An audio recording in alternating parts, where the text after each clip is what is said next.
Let's get a closer look at the state of the pandemic. Joining us now, Dr. Calvin Sun.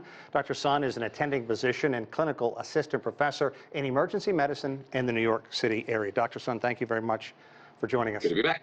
We have a new subvariant, which of course is going to cause concern. How serious is this latest threat? We're calling it a subvariant, not a variant. So it's a subvariant of Omicron, which is, more infectious than Omicron.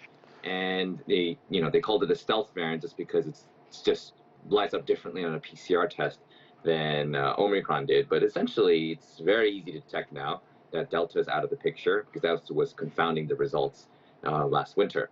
So much easier to track. We're doing wastewater sampling now, and really it's going to be dependent on the community which you're tracking. In New York City, it really there's no increased signaling. We're concerned about it.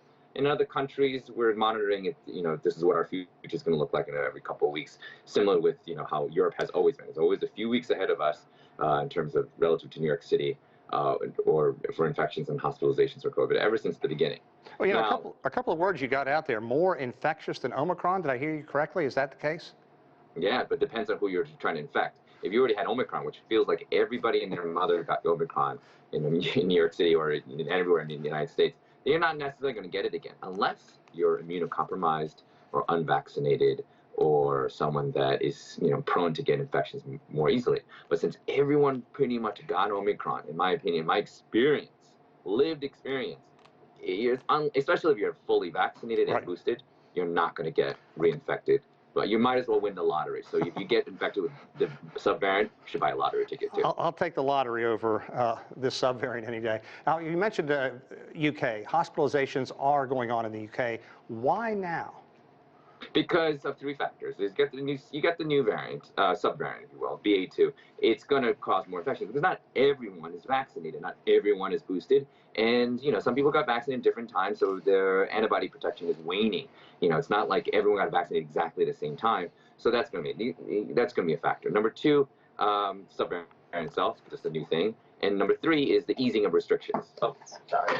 The easing of restrictions is going to happen where it's going to cause an increase in infection. That's what's going to be expected. So these three factors may play a role. And we've seen the same thing happening in the United States side, but only time can tell because I think we are a little more focused on vaccinating our more vulnerable populations to prevent the hospitalization. And those folks who simply dig in their heels and that simply don't want to get vaccinated. And people are weary after more than 2 years of this. A healthy dose of pushback here in the United States through vaccinations. So what are the chances of a 4-shot, another booster coming up, and now we have jabs for those under the age of 5 as well? Yeah, I mean, there are people who still have their Motorola's and still don't trust in the iPhone or 5G. They want to hold on to their phones, and I mean, they suffer the consequences. They're going to have slower internet. I mean, it's not life and death when it comes to vaccination, so that's why we think vaccination is so important. But people are going to hold out just because out of principle, not grounded in any scientific basis of reality, but that's what we prize, your freedom, autonomy, and decide for yourself, but you will suffer the consequences in whatever you decide. So if you're going to stick to your Motorola and not trust in 5G signal, you're going to suffer the fact that you're not going to be able to send out the application on time because your internet is not as good.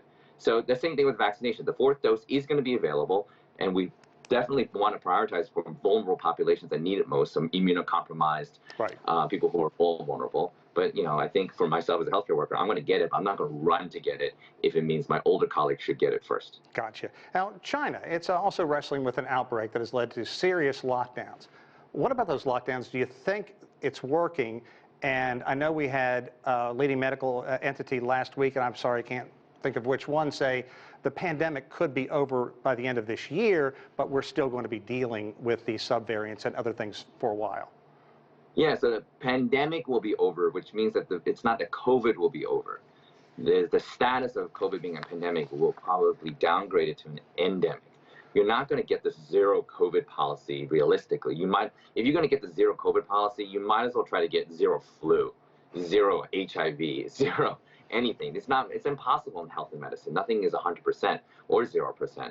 So I think by lowering taking away the restrictions, you're going to have to expect an increase in infections, just simply because not everyone has gotten COVID, not 100%. And you're going to see the rise in infections, especially the waning antibodies. But as long as you're not increasing hospitalization rates and death rates, you're not overwhelming the healthcare system, that may be, a worthy risk to assume in order to have a fully functioning society again. So it really depends on the society and community you're talking to. Dr. Sun, we only have like 20 seconds. Give me your best hope for what the spring and summer is going to be like in the U.S.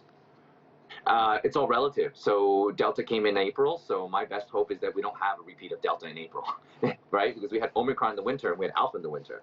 So if anything is to match that, I just hope that the best hope is I have a low standard right now that we don't have a repeat of Delta. But my best hope is that it's a totally normal summer and spring. That I can travel as freely as possible, and I don't need to test out and test in anytime I want to get into a new country. Great. Dr. Sun, I think a lot of people really like that last answer. We appreciate your time. Thank you very much. Thank you.